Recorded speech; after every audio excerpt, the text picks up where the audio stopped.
What's up, everybody? This is Steven with Steve Snaketuary. We had a snake hole earlier today, and the guy called us. He said, he thought the snake was still around because he saw some snake shed in his flower bed this morning. And so we went over there, and I want to show you guys some things that we look for whenever we find some snake shed at somebody's house, because it usually freaks somebody out, especially if they haven't seen it. If they're just now noticing it. One of the first things that we look for is I try to look at the tail end of the snake. Now, if you notice, this tail end is not there. It's torn off. But one thing that we try to look for, first of all, here just in Louisiana, it's not, you can't go by this with a lot of exotic snakes, but here in Louisiana, except for one snake, that'd be the coral snake, all of the venomous snakes, if you find the cloaca, which is the little slit toward the back of the tail, and you look past the cloaca, if it's got 2 rows of scales, one on the left and one on the right, it's non-venomous. If it has 1 row of scales, it's venomous.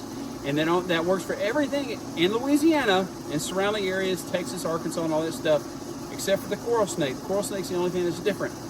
But again, if you find the cloaca, look past that, you see 2 rows of scales, venomous, 1 row of scales, it's venomous. But as you can see, this part was torn off. Okay, so I couldn't go by that. And so we were going to start, I was looking up and down the body of the skin, and here's the second thing that I noticed. You see how it's all torn up right here and broken? And I noticed it was a lot worse.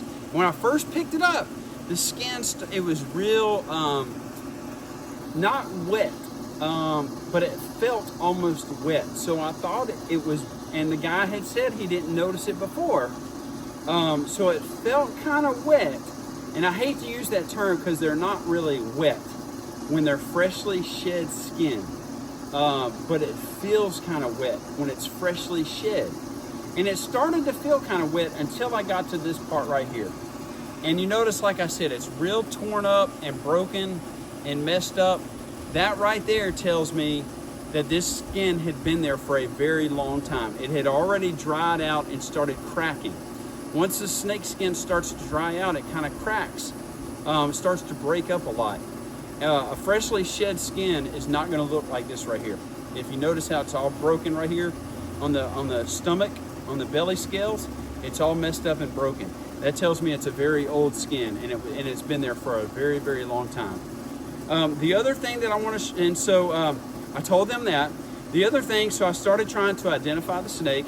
I went straight to the head. Now, with the head on a snake's skin, snake shed, you can't always go by that. I've talked about it in other of my videos, and when I do my presentations, you can't always go by the head shape, even when they're alive, because rat snakes, and especially the non-venomous water snakes, they'll flatten their heads out into that diamond or triangle shape to mimic venomous snakes. So with a snake shed, you can't always go by that either, of course, because it's not on the snake, right? But I went straight to the head to try. There's some identifying markers that you can kind of look for. But here's what I found out. Hopefully you guys can see this. Let me see if I can, let's get it over my shirt. Maybe on the black part of the shirt, see if you can see it. If you can look, hopefully you guys can zoom in and see this. You see these tiny little dots on the dark spot.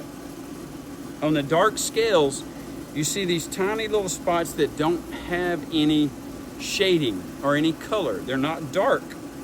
That tells me right there it's a speckled king snake. And then if we start going down the body, hopefully you guys can see this. Hopefully we're able to zoom in. If you guys notice on the scales, the dark color scales, if you notice the little bitty spots, there's little bitty tiny spots that don't have any of that dark shading. And that tells me right there, speckled king snake. So hopefully this guy, and it goes all the way down the body. You can see there's a lot, every dark spot on the scale, there's a little bitty spot, and a little bitty circle in there that doesn't have any shading. And that right there tells me speckled king snake. So I'm hoping this video helps you guys if you find some snake skin in your yard. Hopefully these are some things that you can use to help identify snakes. Or tell you if it's venomous or non-venomous. You guys can always reach out to Steve Snaketuary. You can email us at info@snaketuary.com. You can call us. Check out all of our social media, Instagram, Facebook, TikTok, YouTube, all that stuff. And you can always reach out to us if you have any snake issues or any snake questions. You can always reach out to Steve Snaketuary, and we'll gladly help you out. But hopefully this video right here helps you out and kind of what to look for when you find some snake skin in your yard. Steven with Steve Snaketuary. We'll see you guys later.